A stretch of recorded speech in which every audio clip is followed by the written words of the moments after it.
Yarima mai jiran gado na Saudiya kuma ministan tsaro sannan mataimakin shugaban majalisar ministocin Saudiya Muhammad bin Salman ya karbi bakuncin ministan harkokin wajen kasar Jordan Nasiru Braita wanda yake ziyara a birnin Riyadh na kasar Saudiya. A yayin tattaunawa da ta gudana an tabo batutuwan da suka shafi alaƙoƙi tsakanin Saudiya da Jordan da kuma hanyoyin karfafa su. Hakanan an tattauna kan lamarin da suka shafi yankin gabas ta tsakiya.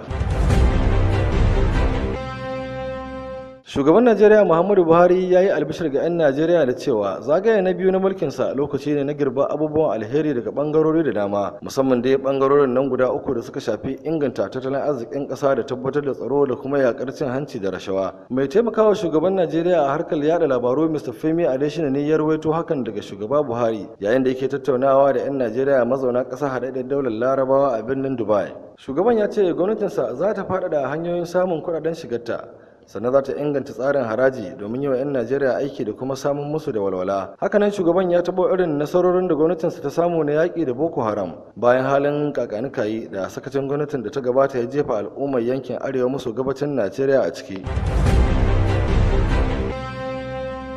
Jakadan ƙasar Iraki a ƙasar Saudiya ya shaida wa manema labaru cewa ministan ƙasarsa Adel Abdulhamid zai kawo ziyara Saudiya a cikin kwanaki kaɗan da ke tafe. Jakadan ya ce yayin ziyarar Firaministan Iraki zai rataba hannu kan wasu muhimman yarjejeniyoyi da Saudiya guda 13, yayin da kuma zai gabatar da gurabe 186 da Saudiya ga 'yan kasuwarta za su zuba jari a Iraki. A makon da ya gabata ne wata babbar tawaga daga Saudiya da ta kunshi ministoci da 'yan kasuwa suka kai ziyara ƙasar ta Iraki.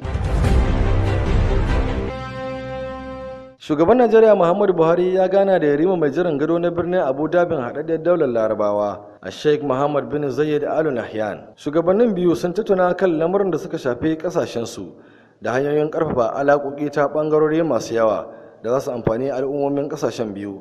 A jawabin shugaba Buhari ya nuna farin cikinsa da ziyarar ta haɗaɗɗiyar daular Larabawa, ya kuma yabawa kyakkyawar tabbar da ya samu.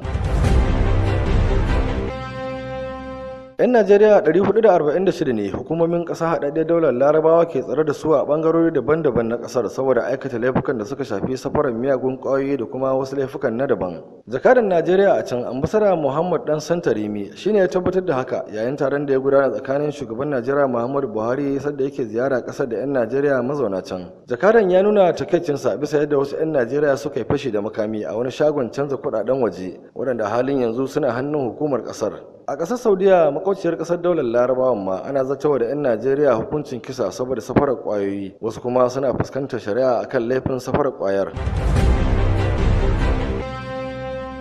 Ƙasar Amurka ta sanya dakarun juyin jihalin ƙasar Iran cikin jerin 'yan ta'adda na duniya. Amurka ta ce dakarun sun yi ƙaurin suna wurin shirya hare-hare na ta'addanci da kuma tura mambobinsu ƙarƙashin umarnin gwamnatin Iran yaƙi a wasu ƙasashen yankin gabas ta tsakiya. Ƙasar Amurka ta kuma yi kira ga sauran ƙasashen Turai da su ma su ɗauki wannan mataki, kuma su guji kulla alaka da ƙasar Iran domin ta hakan zai zama barazana ga dokokinsu da kuma dokokin ƙasa da ƙasa. A nata bangaren ƙasar Saudiya ta yi marhabin da matakin da ƙasar Amurka ta ɗauka, inda ta ce dama ta sha kira ga ƙasashen duniya da su ɗauki irin wannan matakai na ladabtarwa ga ƙasar Iran da dakaranta, wanda har kullum burinsu shine dagula lamuran tsaro a yankin gabas da tsakiya da kuma ƙoƙarin cusa kai cikin harkokin siyasar wasu ƙasashe.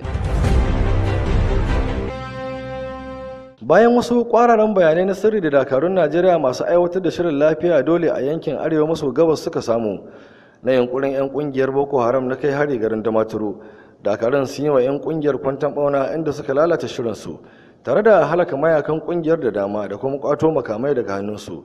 Wannan gumurzu ya wakana kusa da unguwar Mai Sandari da ke wajen garin Damaturu. Rahotanni sun nuna cewa akwai adadi mai yawa na 'yan Boko Haram ɗin da suka samu raunuka, yayin da wasunsu suka arce, sai dai dakarun Najeriya sun ce sun bi sawun 'yan kungiyar kuma sai sun zakulo su a duk inda suke. Wannan labari ya samu ta hannun hedikwatar tsaron Najeriya. A kokarinta na ganin cewa garkuwa da jama'a da nufin neman kuɗin fansa bai faɗaɗa ba zuwa yankunan da ke kewaye da ruwa, rundunar sojojin ruwan Najeriya ta ce tana ɗaukar matakan daƙile tsagerun wannan yanki. Sabon kwamandan sojojin ruwan na yankin kudancin Najeriya, Rear Admiral Oladele Deji, ya ce za su yi amfani da jiragen ruwa na sintiri da sauran na'urorin da gwamnatin tarayya ta tanada wurin binciko maboyar masu laifi. Sabon kwamandan shine zai rika kula da mashigar ruwan Efe, Ikorodu a jihar Lagos da kuma jihohin Ogun da Ondo.